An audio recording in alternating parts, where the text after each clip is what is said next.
বিসমিল্লাহির রহমানির রহিম। সম্মানিত দর্শক, আসসালামু আলাইকুম। আশা করি আপনারা ভালো আছেন। আল্লাহর রহমতে আমরাও ভালো আছি।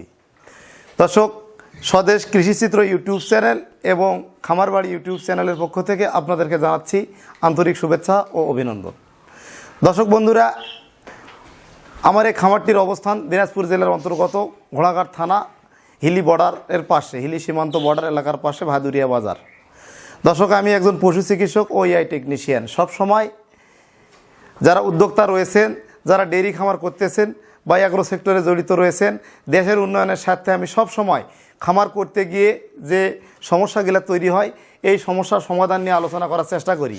কোনো উদ্যোক্তা বা কোনো ব্যক্তি যদি আমার ভিডিওগুলা, সমস্ত ভিডিওগুলা ফলো করে, তাহলে আশা করি আমার এই ডাক্তারি 20 বছরের অভিজ্ঞতা এবং খামার করে ফার্মিং জগতের যে অভিজ্ঞতাটা হয়েছে, তো আমি মনে করি যারা নতুন উদ্যোক্তা রয়েছেন, এই ভিডিওগুলো A to Z সম্পূর্ণ ভিডিও যদি আপনারা কয়েকদিন ঘাঁটেন, এক সপ্তাহ দেখেন, তাহলে মনে করব যে আপনারা 20টা বছরে এগিয়ে গেলেন। তো দর্শক বন্ধুরা, এখান থেকে আপনাদের অভিজ্ঞতা সঞ্চার হবে। তো আমি আজকে যে বিষয়টা নিয়ে আলোচনা করব, আলোচনার বিষয়টি হচ্ছে ভালো মানের বাছুর তৈরি আপনারা কিভাবে করবেন এবং সঠিক সময়ে আপনার বকনা বাছুরকে কিভাবে হিটে নিয়ে আসবেন, এই বিষয়টা নিয়ে আমি আজকে আলোচনা করব। আশা করি এই কথাগুলো আপনারা না টেনে সম্পূর্ণ দেখবেন, মনোযোগ সহকারে দেখবেন এবং কথাগুলো শুনবেন, বোঝার চেষ্টা করবেন, এতে করে আপনাদের উপকার হবে। তো দর্শক বন্ধুরা,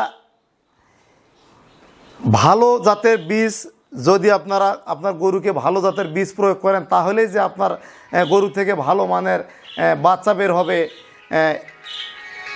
এটা কিন্তু ঠিক না। ভালো মানের বাচ্চা অবশ্যই বের হবে, কিন্তু আপনাকে পরবর্তীতে ভালো মানের বাচ্চা বের হবে, পরবর্তীতে আপনাকে কিভাবে লালন পালন পরিচর্যা করতে হবে, এই বিষয়টা আমি তুলে ধরব।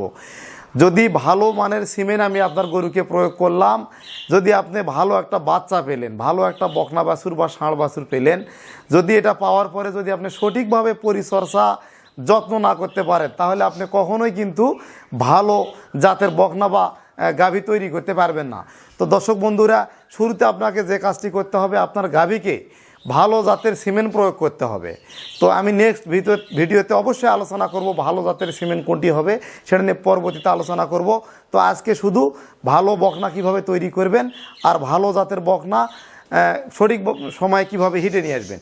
তো দর্শক বন্ধুরা, আপনার গাভীর বাচ্চা প্রসব করার পরে বকনা বাছুরটাকে বা ষাঁড় বাছুরটাকে আপনি প্রথমে যে কাজটি আপনাকে করতে হবে, শাল দুধটা সঠিকভাবে খাওয়াতে হবে। এখন আপনি যদি একবারে 10 লিটার শাল দুধ খাওয়ানতে গরু পাতলা পায়খানা করবে, পেট ফুলে যাবে, বিভিন্ন সমস্যা দেখা দিবে। কতটুকু পরিমাণে দিবেন? আপনার বাছুরটার যদি বডি ওয়েট হয় 40 কেজি, তাহলে আপনাকে শাল দুধ 40 কেজি, প্রত্যেক 10 কেজি বডি ওয়েটের জন্য 1 কেজি শাল দুধ দিতে হবে। আর যদি 20 কেজি ওজন হয়, তাহলে 2 কেজি, অর্থাৎ একটা বাছুর মিনিমাম 30 থেকে 40 কেজি ওজন হবে বা 50 কেজি। তাহলে যদি 40 কেজি হয়, আপনি অবশ্যই 4 কেজি শাল দুধ দিনে খাওয়াবেন। দর্শক, প্রথম 1 মাস 4 কেজি শাল দুধ 40 কেজি ওজন হিসাবে, 10 কেজির জন্য 1 কেজি। যখন আপনি এই হারে খাওয়াবেন, তখন দেখবেন যে বাচ্চার অটোমেটিকলি গ্রোথ কন্ডিশন ভালো হবে। এবং পাশাপাশি বাচ্চার যখন 25 দিন বয়স হয়ে যাবে, 25 থেকে 28 দিনের মধ্যে আপনাকে অবশ্যই কৃমিনাশক ডোজ করতে হবে। কৃমিনাশক ডোজ দেওয়ার পরে 1 মাস পর যখন বাচ্চার বয়স 2 মাসে পড়ে যাবে, 1 থেকে 2 মাস, অর্থাৎ 30 থেকে 60 দিন, এই 30 দিনের মধ্যে আপনাকে শাল দুধটা 4 কেজি থেকে 1 কেজি কমায় আনতে হবে। 3 কেজি শাল দুধ দিবেন, পাশাপাশি আপনাকে একটু শুকনা ভুসি দিবেন, খাওয়ার চেষ্টা করতে হবে, চেটে খাবে। পাশাপাশি আপনাকে একটু সবুজ ঘাস একটু খাবার দিতে হবে, দিয়ে আপনাকে অভ্যস্ত করতে হবে। প্রথম দিন দিবেন, খাবে না, দ্বিতীয় দিন খাবে না, এভাবে আস্তে আস্তে আপনাকে অভ্যস্ত করতে হবে। তো দর্শক বন্ধুরা, যখন 30 দিন থেকে 60 দিন পার হয়ে 2 মাস পার হয়ে 3 মাসে পড়ে গেল, তখন আপনি 2 মাস থেকে 3 মাস বয়স পর্যন্ত একই হারে 4 কেজি দুধের থেকে 3 কেজিতে নিয়ে আসলেন। এখন 3 কেজি থেকে আপনাকে 2 কেজি শাল দুধ দিতে হবে। তো দর্শক বন্ধুরা, 2 মাস থেকে 3 মাস 2 কেজি শাল দুধ খাবে। 2 কেজি শাল দুধ খাওয়ার পরে 3 মাস থেকে যখন 4 মাস হয়ে যাবে, তখন অটোমেটিকলি আপনার বকনা বাছুরটা বা বাছুরটা দানাদার খাবার শুরু করে দিবে বা ঘাস খাবে। তখন আপনি 1 কেজি দুধ খাওয়াবেন। তারপরে 4 মাসে আপনি দুধটা ক্লোজ করে দিবেন। দেওয়ার পরে বাছুরটা মোটামুটি আপনার এই 4 মাসের মধ্যে বাছুরটার শাল দুধ এবং মায়ের দুধের যে পুষ্টির অভাবটা, এটা পূর্ণ হয়ে যাবে। গরুটা প্রচুর পরিমাণে কিন্তু গ্রোথ চলে আসবে।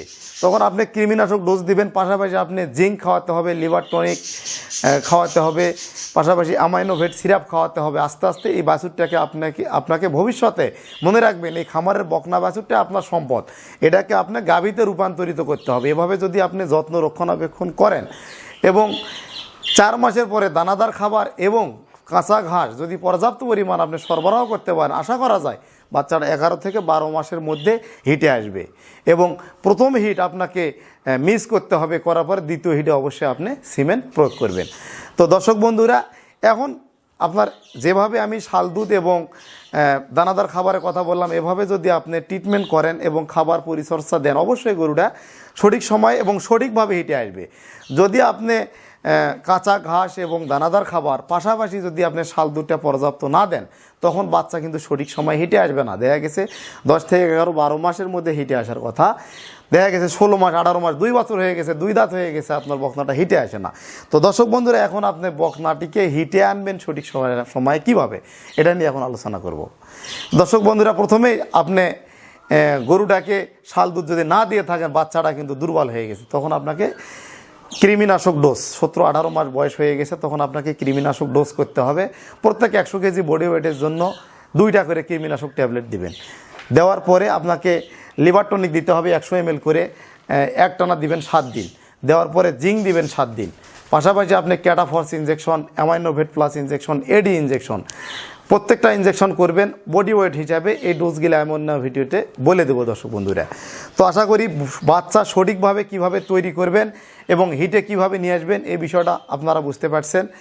এবং আমার প্রত্যেকটা ভিডিও না টেনে সম্পূর্ণ দেখবেন, আশা করি আপনারা ক্লিয়ারলি A to Z বুঝতে পারবেন।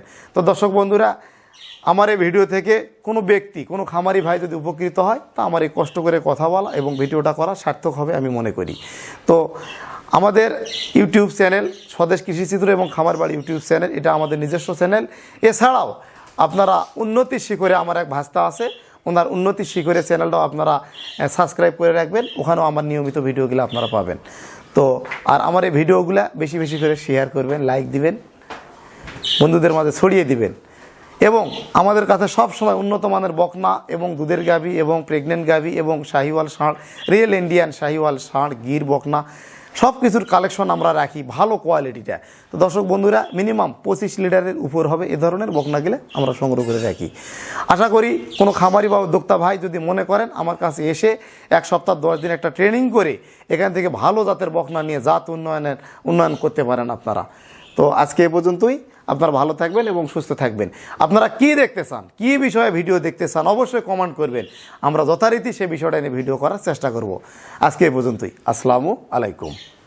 সকলকে জানাচ্ছি রমজান মুবারক, রমজানের শুভেচ্ছা। ভালো থাকবেন।